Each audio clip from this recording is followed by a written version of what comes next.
एह दासता मीरी दी पीरी दी मीरी पीरी दी, एह दासता शक्ति दी भक्ति दी राज फकीरी दी। ना धर्म कुराहे पैन गवे ना जबर जुलम नू पैन द। शनिवार को गुरु हरगोविंद सिंह जी का प्रकाश पर्व है। इतिहास में गुरु हरगोविंद सिंह सिख पंथ के छठे गुरु हैं।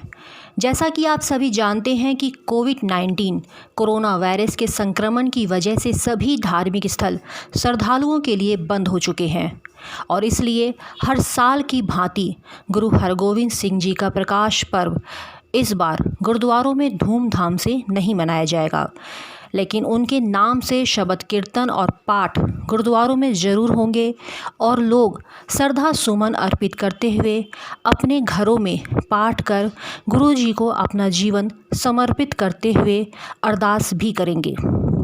आज एक्स्ट्रा जीकेपी की तरफ से गुरु हरगोविंद सिंह जी को समर्पित एक छोटी सी पेशकश उनके जीवन पर आधारित कुछ कड़ियों को आपके सामने प्रस्तुत कर रही हूँ। त्रुटियों के लिए क्षमा प्रार्थी रहूँगी।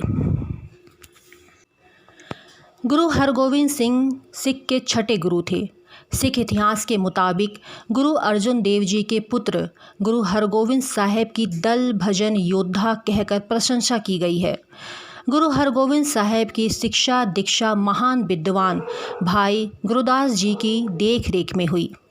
गुरु जी को बराबर बाबा बुड्ढा जी का भी आशीर्वाद प्राप्त रहा। छठे गुरु ने सिख धर्म संस्कृति एवं इसकी आचार संहिता में अनेक ऐसे परिवर्तनों को अपनी आँखों से देखा जिनके कारण सिक्खी का महान बूटा अपने जड़ें मजबूत करता रहा था। विरासत के इस महान पौधे को गुरु हरगोविंद साहेब ने अपनी दिव्य दृष्टि से सुरक्षा प्रदान की तथा उसे फलने फूलने का अवसर भी दिया। अपने पिता श्री गुरु अर्जन देव जी की शहीदी के आदर्श को उन्होंने न केवल अपने जीवन का उद्देश्य माना, बल्कि उनके द्वारा जो महान कार्य प्रारंभ किए गए थे उन्हें सफलतापूर्वक संपूर्ण करने के लिए आजीवन अपनी प्रतिबद्धता भी दिखलाई। बदलते हुए हालातों के मुताबिक गुरु हरगोविंद साहेब ने शस्त्र और शास्त्र की शिक्षा भी ग्रहण की। वे महान योद्धा भी थे। विभिन्न प्रकार के शस्त्र चलाने का उन्हें अद्भुत अभ्यास था। गुरु हरगोविंद साहेब का चिंतन भी क्रांतिकारी था। वे चाहते थे कि सिख कौम शांति, भक्ति एवं धर्म के साथ साथ अत्याचार एवं जुल्म का मुकाबला करने के लिए भी सशक्त बने। वह अध्यात्म चिंतन को दर्शन की नई परिभाषाओं से जोड़ना चाहते थे। गुरु गद्दी संभालते ही उन्होंने मीरी एवं पीरी की 2 तलवारें ग्रहण की। मीरी और पीरी की दोनों तलवारें उन्हें बाबा बुड्ढा जी ने पहनाई। यहीं से सिख इतिहास का नया मोड़ लेता है। गुरु हरगोविंद साहेब मीरी पीरी के संकल्प के साथ सिख दर्शन की चेतना को नए अध्याय दर्शन के साथ जोड़ देते हैं। इस प्रक्रिया में राजनीति और धर्म एक दूसरे के पूरक बने। गुरु जी की प्रेरणा से श्री अकाल तख्त साहिब का भी भव्य अस्तित्व निर्मित हुआ। देश के विभिन्न भागों की संगत ने गुरु जी को भेंट स्वरूप शस्त्र एवं घोड़े देने प्रारंभ किए। अकाल तख्त पर कवि और डांडियों ने गुरु यश व वीर योद्धाओं की गाथाएं गानी प्रारंभ की। लोगों में मुगल सल्तनत के प्रति विद्रोह जागृत होने लगा। गुरु हरगोविंद साहेब नानक राज स्थापित करने में सफलता की ओर बढ़ने लगे। जहांगीर ने गुरु हरगोविंद साहेब को ग्वालियर के किले में बंदी बना दिया। इस किले में और भी कई राजा जो मुगल सल्तनत के विरोधी थे पहले से ही कारावास भोग रहे थे। गुरु हरगोविंद साहेब लगभग 3 वर्ष ग्वालियर के किले में बंदी रहे।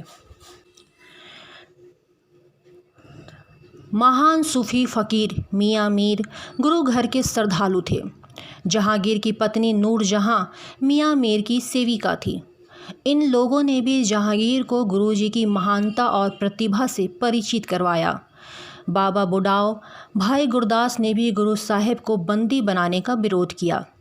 जहांगीर ने केवल गुरुजी को ही ग्वालियर के किले से आज़ाद नहीं किया, बल्कि उन्हें यह स्वतंत्रता भी दी कि वे अपने 52 राजाओं को भी अपने साथ लेकर जा सकते हैं।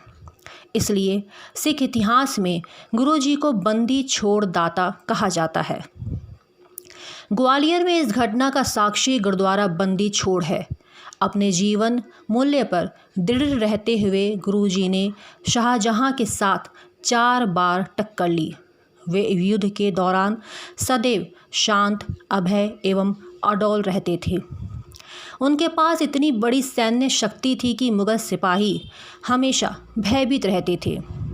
गुरुजी ने मुग़ल सेना को कई बार कड़ी पराजय दी। गुरु हरगोविंद साहिब ने अपने व्यक्तित्व और कृतित्व से एक ऐसी अदम्य लहर पैदा की जिसने आगे चलकर सिख संगत में भक्ति और शक्ति की नई चेतना पैदा की। गुरुजी ने अपनी सूझबूझ से गुरु घर के श्रद्धालुओं को सुगठित भी किया और सिख समाज को नई दिशा भी प्रदान की।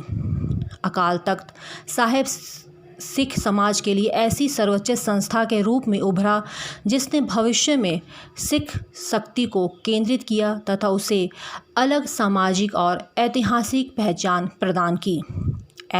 इसका श्रेय गुरु हरगोविंद साहिब को ही जाता है।